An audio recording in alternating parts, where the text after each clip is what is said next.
Hypernatremia, dry sticky membranes. Sure, because they're very dry. I challenge you to go eat a spoonful of salt and tell me what happens if your membranes don't get dry and sticky. Your skin is flushed. You have a cough, and again, it's from the dryness. Ever had a dry, tickly cough? Something sticking in your throat, and you're just coughing. It's dry, hacky, sticky. Your tongue is dry. You have tremendous, tremendous thirst.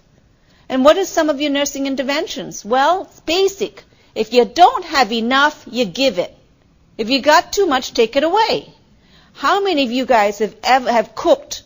Okay, and you went to making soup or making a dish or something, and you go take the salt shaker and you go to shake some salt in, and the top falls off and the whole salt shaker falls in. How many of you have done that? We've all done that, right? Well, we got two choices here. We've got some choice. We can scoop the salt out. Yeah, right. It's already in there. You can't get the salt out. It's already in. Okay? So we can take it out, which is going to be difficult, or we can dilute it. So if we add a lot of water, we can dilute it out.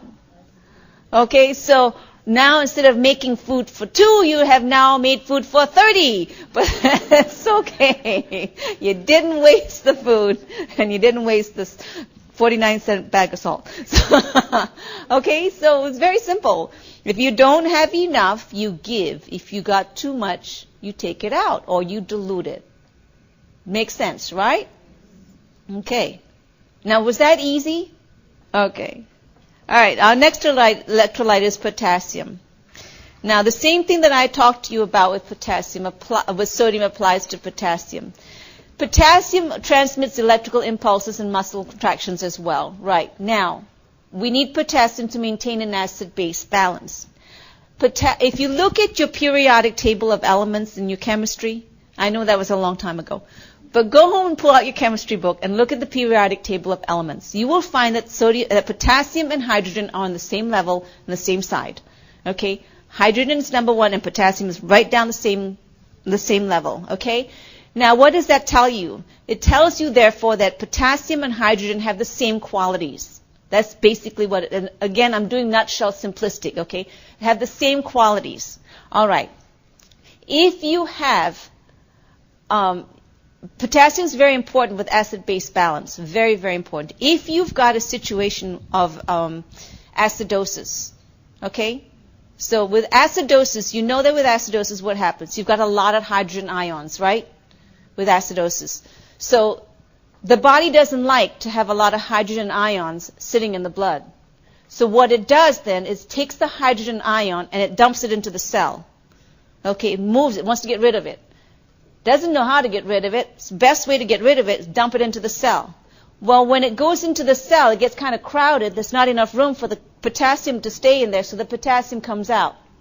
Okay, but that's one way that the body works to compensate for acidosis. It'll take the hydrogen, put it into the cell, but the potassium comes out. So in a situation of acidosis, you will find a situation also of hyperkalemia. Write that down. Because it's very simple, and there is an NCLEX question about that.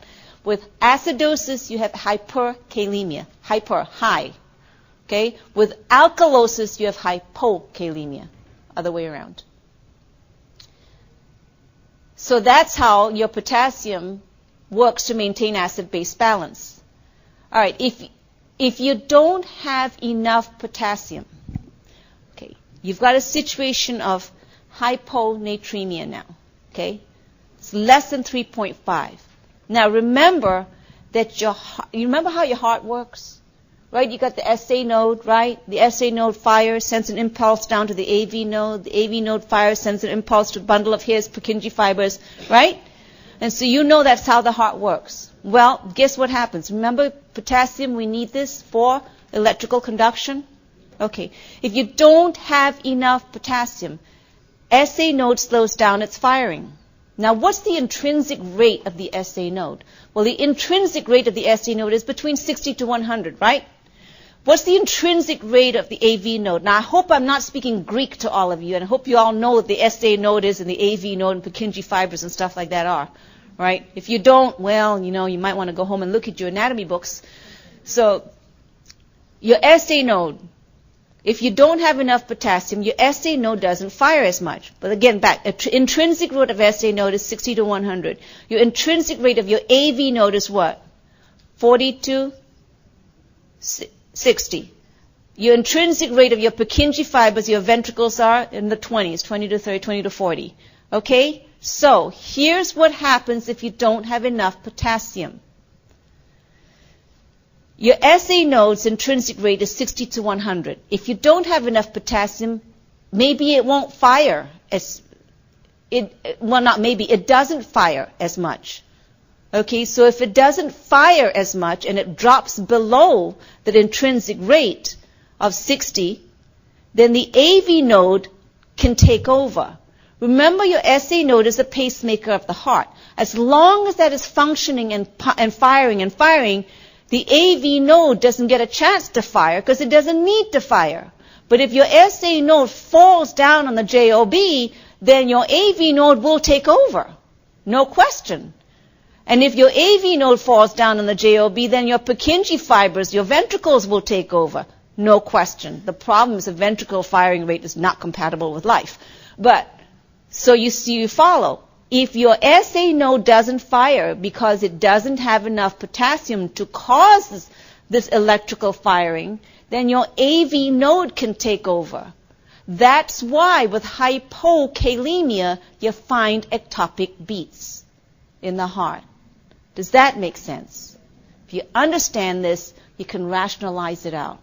You always need to understand the physiology behind everything. So, what are some of the causes of hypokalemia? Remember, we lose potassium how? Every time we urinate, right? So diuretics, especially your loop diuretics like Lasix, your hydrochlorothiazides, okay? Those are diuretics, your loop diuretics, and you lose potassium there. Some drugs can actually cause you to drop your potassium levels. Diarrhea, you lose potassium there. Severe vomiting. Well, with severe vomiting, you don't lose potassium per se, but you lose hydrogen ions. And remember, if you lose hydrogen ions, you become alkalotic, yes? And remember I said with alkalosis, you become hypokalemic. See how everything fits one into the other? NG suctioning for the same reason. You're losing hydrogen ions, so if you lose hydrogen ions, you're hypokalemic. Hyperinsulinemia. All right, what's this all about then? How can insulin cause me to have hypokalemia? Well, insulin does a wonderful thing. Insulin's a carrier molecule, isn't it? It's a protein carrier molecule. And what's the primary job of insulin? Well, the primary job of insulin is to take that glucose from your blood and dump it into the cell where it belongs, because you want to feed the cell. However, what we didn't tell you, we neglected to tell you this as professors, but I'm telling you now, so I'm trying to make up for it, is that insulin has two arms, basically, okay? And it doesn't function unless both arms are filled. One arm has a little bucket in which glucose molecules sit. The other arm has a little bucket in which a potassium molecule sits. Okay, so unless both arms are filled, guess what? It won't work. So when the insulin molecule, the carrier molecule, takes glucose into the cell, it also takes a potassium molecule into the cell. So if you give too much insulin, you have a hypokalemic situation. Okay? You're with me? Insulin takes glucose into the cell. It cannot function unless it also has a potassium molecule attached to it. So when it takes the glucose into the cell, it also takes a potassium molecule into the cell. If it takes the potassium molecule from the blood into the cell, what do you have? Hypokalemia. Yes? Okay. Now, hyperkalemia, the other side of the coin. The other side of the coin is when the potassium level is more than 5. And what are some of the causes? Okay, let's go real simplistic now, anatomy and physiology, real simplistic. Remember we said that potassium lives inside the cell, protected by the cell membrane. Remember we said that? Well, gee, what would happen if I broke that cell membrane? The potassium would dump out, wouldn't it? So if I said to you that with any crushing injury or any burn injury where the cell membrane is disrupted, you're going to have hyperkalemia. Would that make sense? You bet. But now you understand why. Because we've just broken the cell membrane and we've just dumped the potassium right into the blood. Okay? Any burns, any crushing injuries, hyperkalemia. Okay?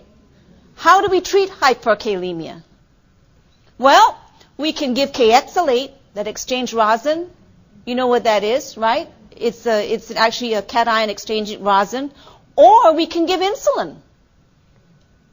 Remember what insulin does? Takes potassium into the cell. Sure. Give them a little glucose, give them a little insulin. Why not? That's an NCLEX question.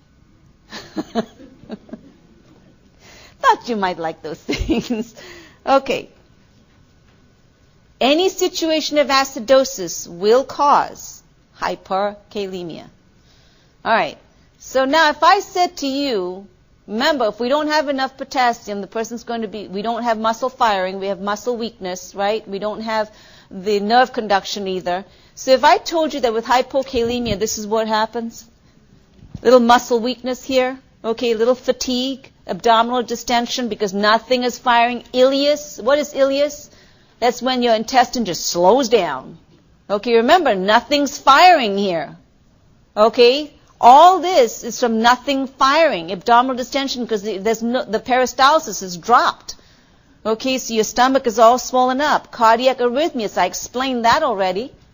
Yeah? Okay, the T wave is flat because, again, nothing's firing. You might see a U wave. Okay, so here's a little acronym for hypokalemia. If you write suction down the side, S-U-C-T-I-O-N, I'm going to go ahead and give it to you. S stands for skeletal muscle weakness. U stands for a U wave. So instead of your T wave, remember you have your P, Q, R, S, T, and your T is positively deflected. Instead of the T, you have a U wave, which is negatively deflected. Okay, so S, skeletal muscle weakness, U is a U wave, C is constipation or ileus, T is toxicity of DIG. You will find DIG toxicity occurring more frequently with hypokalemia. Okay? I stands for an irregular or weak pulse. O stands for orthostasis. Yes, you will be dizzy. Remember, where sodium goes, water follows, and well, this has nothing to do with sodium. What am I talking about? Hypokalemia, orthostasis can occur. And N stands for numbness or paresthesia. So with hypokalemia, this is what you're going to see. You don't have enough firing of electrical impulses and muscle contractions, so you will see that orthostasis. Okay, you will see the numbness because, again, you don't have enough firing. All right? So your nursing interventions. Well, remember, if you don't have enough, you give. So here's Mr. Chiquita Banana right here. Okay, you're going to replace. You can give Kalor or food, Kalor with food or juice. Okay, and you want to give foods that are high in potassium. Now, again, years ago when I first was taking the NCLEX, I looked for bananas and oranges for potassium. Well, guess what? Now it's dried apricots and raisins and cranberries and cran apples and who knows what the heck else that you have. Okay, so you need to know what dried apricots, dried fruits are pretty high in potassium. Okay, so you want to give those. You can give IV potassium, and usually it's 10 milliequivalents per hour. You have to dilute it. You've got to mix it in a solution. You never, never, never give potassium IV push. That is lethal. And that is what we do to those people up in Albany when we're putting them to death. Okay, we give lethal injections, and lethal injections of plain old potassium, guys. That's all it is. Yep. Okay, never give that. Again, push. You have to monitor I's and O's. And you want to give foods that are high in potassium. Now, what happens if you have hyperkalemia? Well, you dilute it, don't you? Okay? But with hyperkalemia, you can find muscle weakness, primarily of the lower extremities, irritability. Too much firing can cause you to be very irritable. Just too much firing, okay? Hyperstimulation, arrhythmias, and this is where you find the tachyarrhythmias. Okay, cardiac arrest can occur. Abdominal